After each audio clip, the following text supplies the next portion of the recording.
जेव्हा घरात भाजीला काहीच नसेल आणि आपल्याला करण्याचा आळस आलेला असेल तर बनवा असा झटपटीत कांद्याचा झुणका।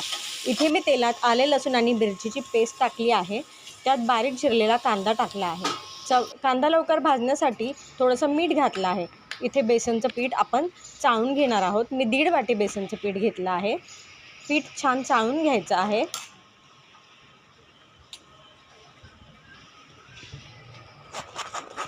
जेणेकरून झुणका सुटा व्हायला मदत होते। तर इथे कांदा छान भाजून झालेला आहे। तिखट आपल्या चवीनुसार घ्यायचं आहे।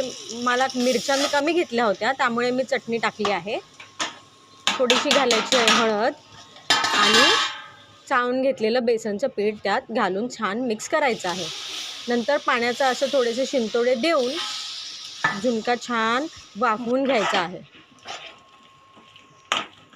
तर बघू शकता इथे रेडी आहे आपला झटपटीत कांद्याचा झुणका।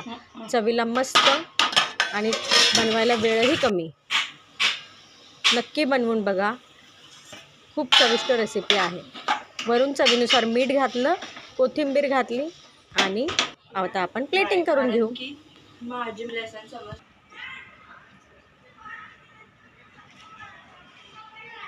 मस्त।